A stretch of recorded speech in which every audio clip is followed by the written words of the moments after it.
So today what we're going to do is we're going to begin our look at probability. So again, you've probably seen most of these topics before, but it's always going to be taken up a notch, and that's what you're going to see as you move forward. So what we're going to do is we're going to today just do a little introduction, remind you of what probability is, remind you of some of the vocabulary and some of the basics of finding probability. Okay? So let's look at them. Okay, so let's start with some basics. The word probability simply means how likely or the chance of something happening. So probability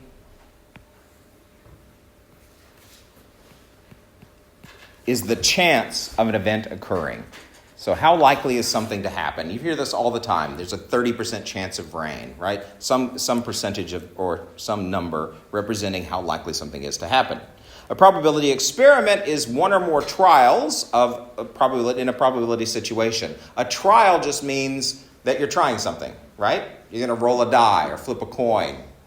You're going to do a survey, something that gives you an information about what it is you're looking to prove or disprove or look for the probability of. And so we're going to go through a few terms, that you're going to hear a lot through this course or through this section. First of all, random experiment. If something is random, that means everything has an equally likely chance of happening, right? Your experiments, in order to do probability, have to be random. Everything has to have an equal chance of happening. A trial, simply a single event. So if you flip a coin, that's a trial. Okay? You're going to see another word that looks just like it in a minute. An outcome is what happens. So I can flip a coin. I can either get a heads or a what? Tails. So getting a heads is an outcome. Getting a tails is an outcome.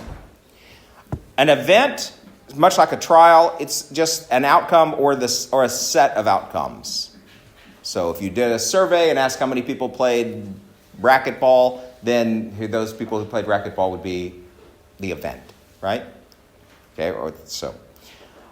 Sample space is simply a list of every possible outcome. And we're going to look at some sample spaces today. We're going to talk a little bit about how you can build a sample space and how you can answer questions based on it. Although that if the probabilities, if the number of items, the number of events or trials gets very large, a sample space is almost useless. It's too difficult to write. It's only for small things. Relative frequency. Relative frequency just means how often something happens. And it's relative frequency because it's how often something happens compared to how many items you had to choose from. So, for example, 15 of you take history. All right, so that's 15 out of all the students in this class. So that's relative frequency. If it was just frequency, it would just be 15, right? How many people take history? But it's how many people in this class take history. So it's the frequency divided by the total number of people in the class. Okay? Relative frequency, also known as a probability. Okay? And equally likely outcomes means every possible outcome of a trial have an equal chance of happening. If you flip a coin, it's just as likely that you're going to get a heads as it is you're going to get a tails. Right? So everything equally likely outcomes are very important. All right, some of the vocabulary that you're going to hear a lot as we go forward. So make sure that you're familiar with those terms. I can. A few other things that you need to remember about probability is that probability is always between 0 and 1. With probability of 0 meaning that it is impossible for that event to happen.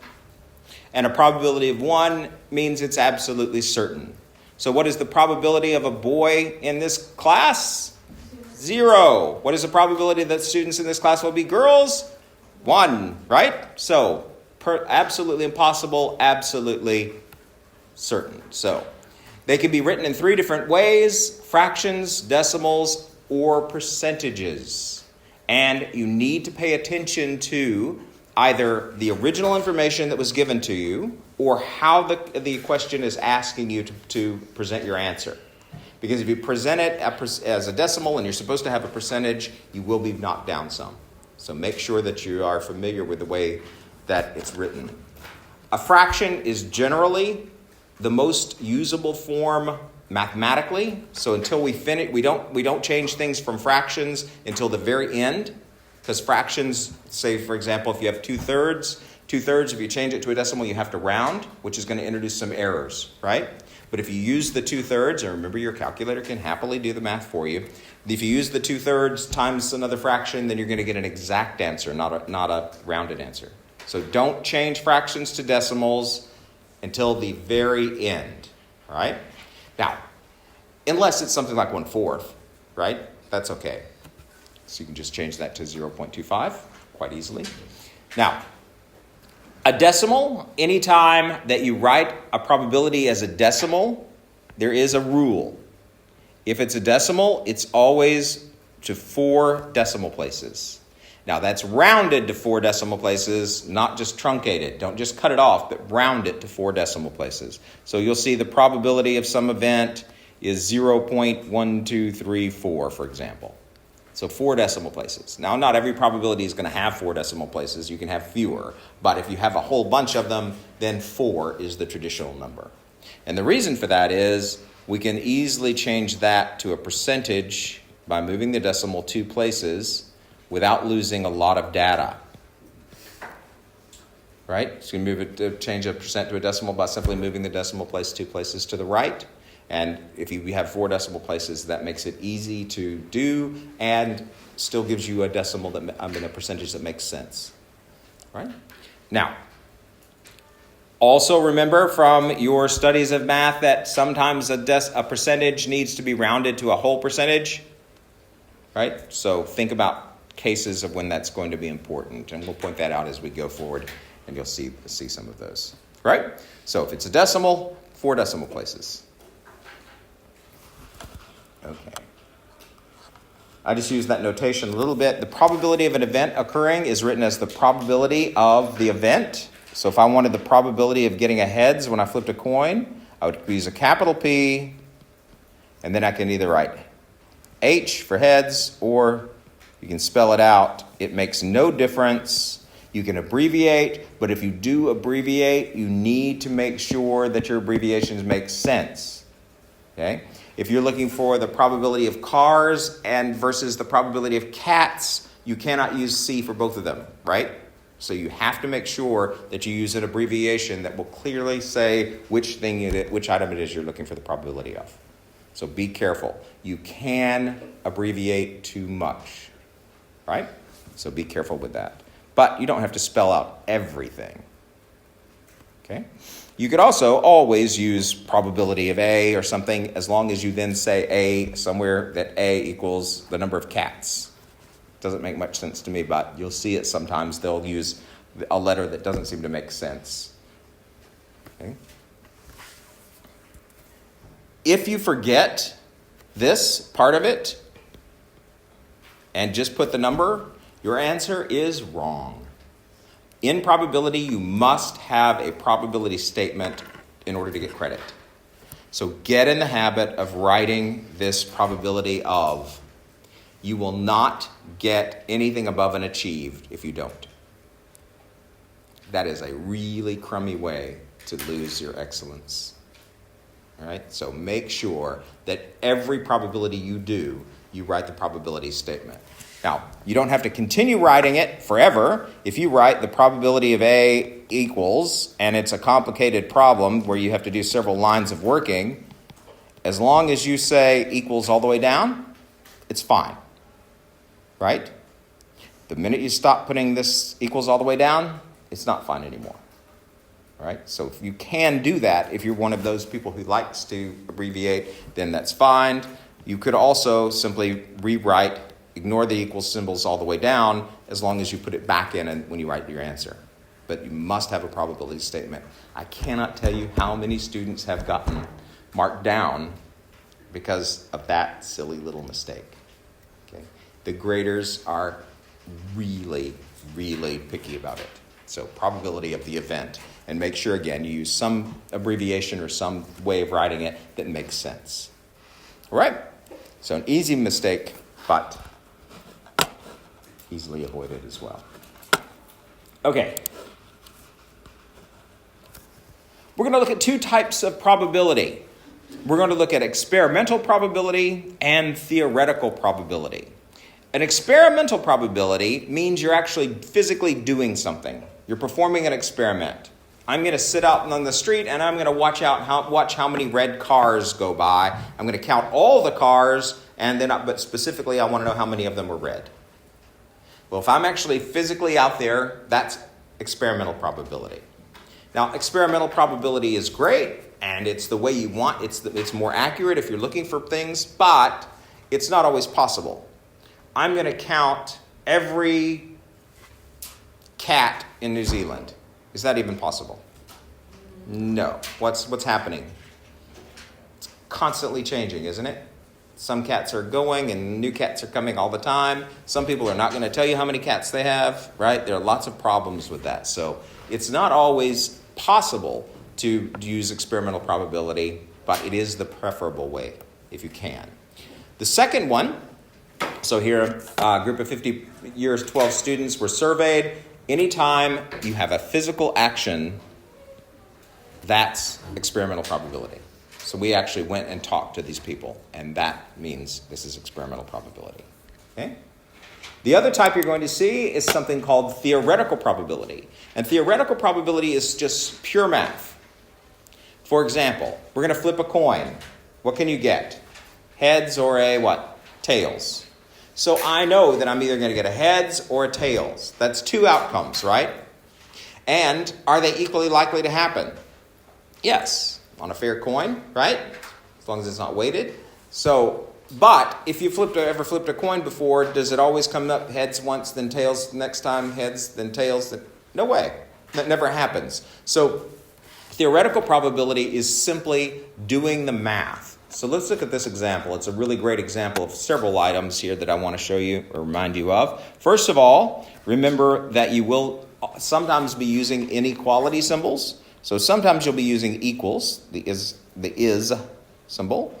But remember these symbols, is greater than or equal to, is less than or equal to. Remember how to tell the difference? If you get the big opening first, that's greater than. The small point first, that's less than, is less than, right? Or the mouth always eats the bigger one, right? Whatever you need to do. The sillier it is, the more likely you are to remember it. So here, we're looking for the probability that you roll something greater than or equal to a 4. Pay close attention. These two symbols that don't have the little line under them, that little line is part of the equal symbol. So or. So these two do not include the number that you have written.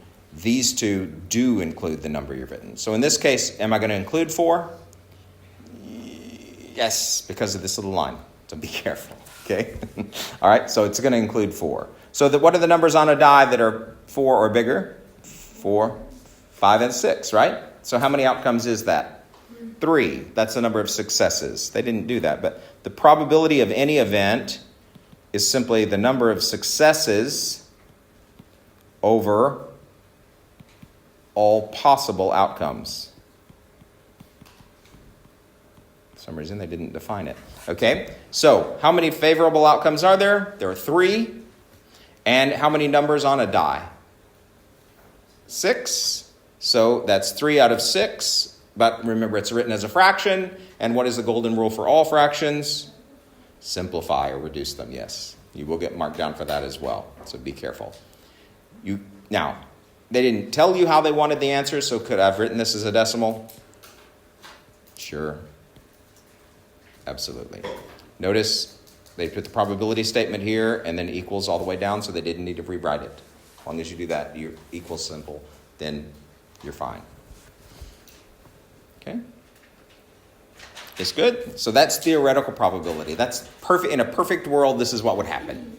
Almost never matches experimental probability. But what do we know about statistics already from our look at what we've done so far? Bigger sample means what? More accurate data. Exactly. Better results. Right? So the more times you do an experiment, the closer it will get to the theoretical probability. So the more times you flip a coin, the closer you're going to get to a 50-50 chance for heads and tails. Right? Okay. Sounds good? Looks very familiar? I hope. If not, don't worry. Absolutely. Mm-hmm. And I'm also recording it too, so yeah. Just in case you need my voice on there for some reason. Okay. Now, because we're in a double, we're going to go ahead and look at another topic as well. There are some times when you're going to be finding the probability of more than one event happening. And so we're going to introduce you to what are called the and or rules. Okay? Ooh. Yeah, this is... All right. So, first thing we're going to talk about is complementary event, more often called simply the complement of an event. And the complement of any event is what you would add to the event to turn it into a 1. So, in other words, you want to make sure you have every possibility out there. And that anytime you add two complements together, you're always going to get a 1. So in mathematical terms, that's the probability of A plus the probability of A with that little apostrophe. And A with an apostrophe is read not A. That apostrophe is called prime. It simply means not. So anytime you see that apostrophe on anything, it always just negates. There she is. It always just negates. Thank you. The probability. And so if you know one, it's easy to find the other. Because if you add the probability of something plus the probability of not something, you get a 1. Okay? So if I write the probability of C prime, what do I mean by that? Probability of not whatever C is. Okay? So, anytime you see that prime symbol, it means not. So that's the complement, also known as the complement of the term. Using a little algebra, then, it's possible for you to do the math. So if I wanted to move this probability of A to the other side, remember that to move a term, you simply do the opposite. So if it's positive, I will move it by what? Subtracting. Do you remember that? Okay. It is the first day back.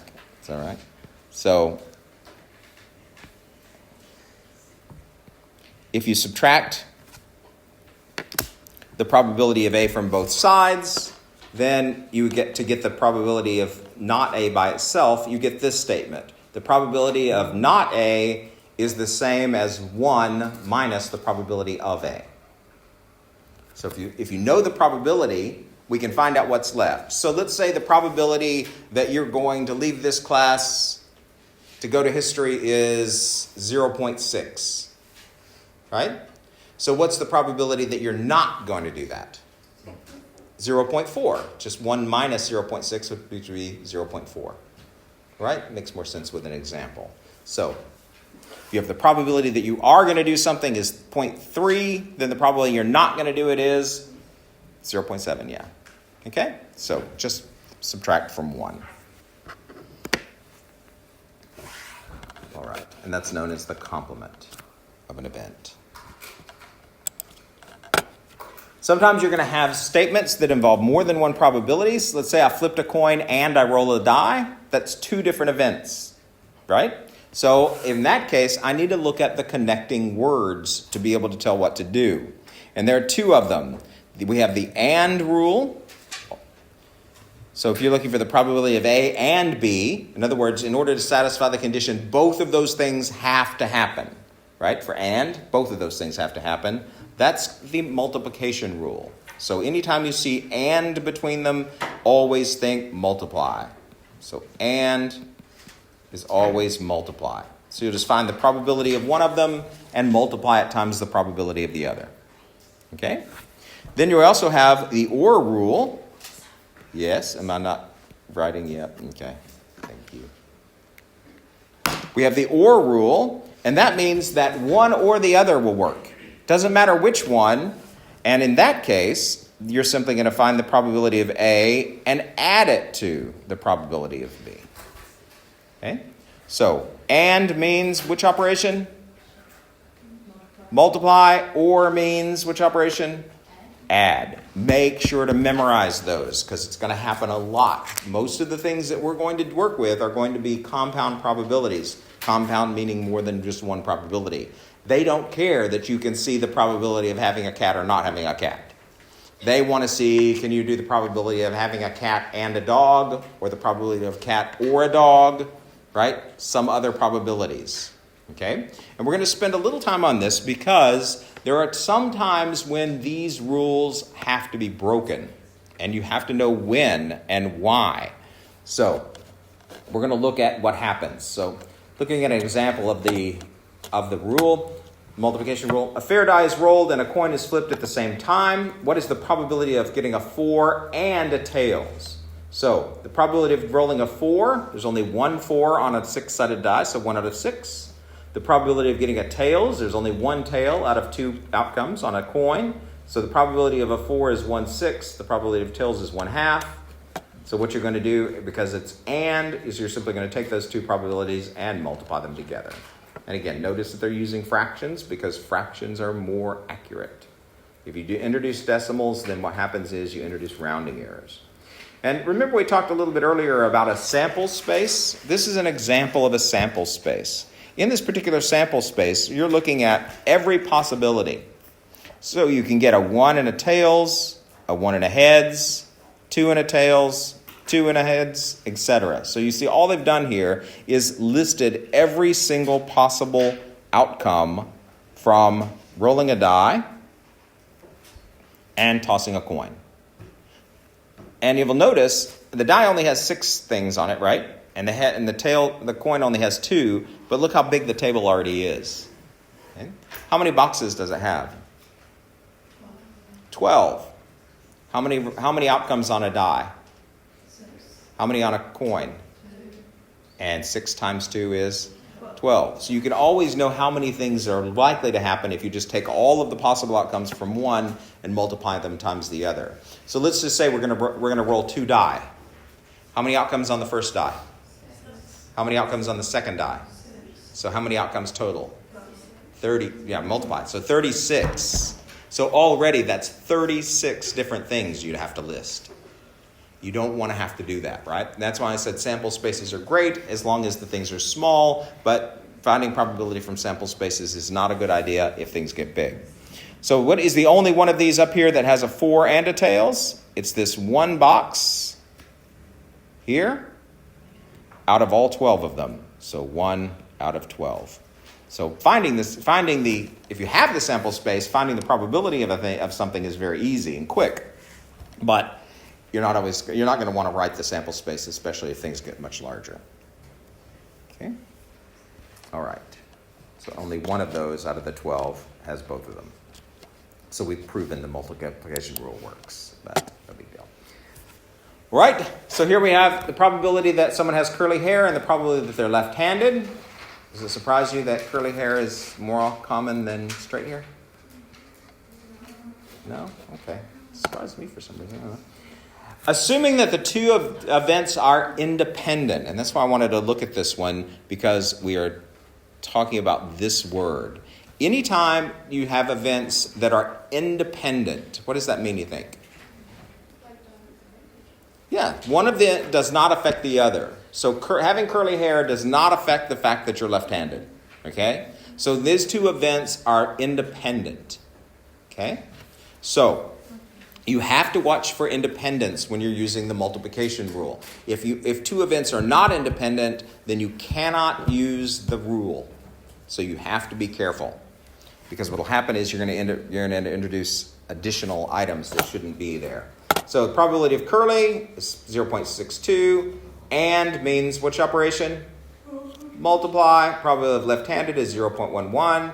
Simply stick those into your calculator and round it to how many decimal places? 4. Okay? So the probability of both of those is 0.0682. Right? And means multiply. Now, unless the two events are not independent. And now this is a very good example because it's kind of sneaky example. Usually we think of independence as, let's say that I'm going to pick two students in this classroom, right, to be president and vice president. So if I pick Georgia to be president, what's just happened to the number of students left to choose from? It's gone down by one. And can I choose her again? No. So those two events are not independent, right? You've changed your probability for finding the vice president by doing those things. So you have to be careful with independent events. Now that's just one cheesy example, but it'll work. There are times when the multiplication rule shouldn't be used, and that again is when they're not independent. Now this one is a tricky one. Two dice are rolled, find the probability of getting a total of 7 on the dice on the two dice, and of rolling a 3 on either die. So we have to have a 3, and the total number we get has to be 7, right? Well, the only way to have a 3 and have it the only other number it could be to add to 7 would be what? 4, right? But okay, so here are our 36 outcomes. You see the sample space gets really ugly very fast. It's just 2 die right there. The probability of the total of 7, out of those, if you're already looking at one of these charts, if you find where the probability is 7, like 6 and 1 gives you a 7, then that means this whole diagonal will, everything in this diagonal, and that's what they've done, is they've just listed all of those. And there are 2 of them that add to 7 that also contain a 3. But if you look at them, 3, 4 and 4, 3 are the same thing, aren't they? Unless they tell you the probability of getting a 3, then a 4, right? So they want the 3 first. That would narrow it down. In that case, then this first one would be the only one that's acceptable. But if all we need to do is get a 3 and have a total of 7, there are 2 events that would do that. So a 3 on either die. You can get a 3 on any of them, and then you want a 3 and a 7.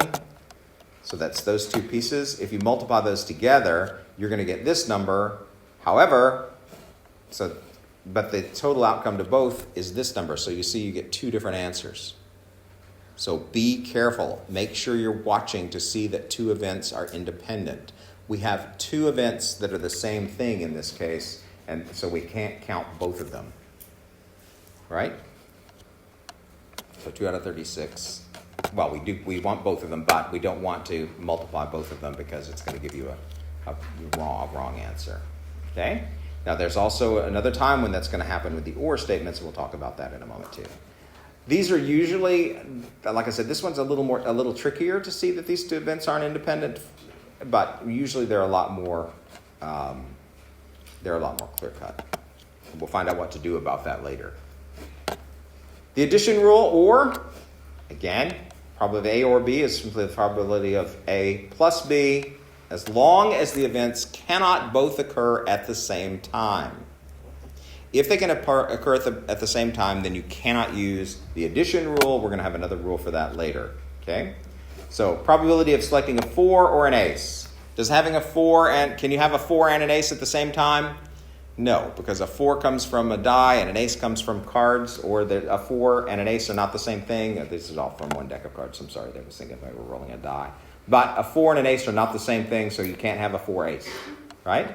So it's 4 over 52 and 4 out of 52 get to know cards. And simply, since it's or, we're just going to add them together. Okay? School has 80 students. They have the option of learning one of the following instruments. Okay? Keyboard, guitar, singing, or drums. Sometimes they'll give you the phrase or. Sometimes you're going to have to assume it and make a sentence. So just say it out loud or try to write it down so you'll know which thing it is. What's the probability they learn keyboard or drums? So that's keyboard is 25 out of the 80. Drums is 15 out of the 80. And because we have the word or, we're going to do what with them? Add them. Don't freak out because they're fractions. Your calculator can add the fractions for you and convert it to a decimal, the whole bit. Okay? Therefore, the probability that a randomly selected student is learning drums is 1/2. And when you use your calculator to do the math with fractions, it will automatically give you the reduced answer, the simplified answer. Okay? Now look at the next one, though. Found the probability of selecting a black card or a 4 from a pack of cards. What's wrong here? A black card or a 4. Is there a black 4 in a deck of cards? There are 2 of them, right? So in this case, you cannot use the the or rule of adding them because they can overlap. So they're overlapping outcomes. They can be both a 4 and black at the same time. Okay? So using those rules, if you added them together, you would be counting some of them twice. Right? So don't always look at you think you can use the multiplication rule or the addition rules. Look at those cases. Okay? All right? So, to do this one really quickly, they've given these percentages and these probabilities in percent. It's just another way to write them. Don't worry about it. If a car is selected at random from the car park, what is the probability, okay, that it's silver? Well, how many of the cars are silver? 32%. And since it's in a percent, that means it's already is written as a probability. Now, they've written that as proportion. It means the same thing. So it's already. The percent means you already have the probability. So don't be thinking you have to do any math to get there. Okay? The probability that it's not silver. Well, if 32% of them are silver, then how many of them are not silver? 68%. Just take 1 minus the probability of something, you'll get the probability that it's not something, right? The probability the car is white or black. What's the probability that it's white? Probability that's black. Now, assuming that all of these cars are a solid color, not stripes or anything, can a car be white and black at the same time? No. So that means I can use the or statement, and or means always do what with them? Add them, so 20% plus 16% is 36%. Okay? So very basic probability statements that you're going to be working with here. Okay. All right, so we're going to stop there. I'm going to give you an assignment that you can work on.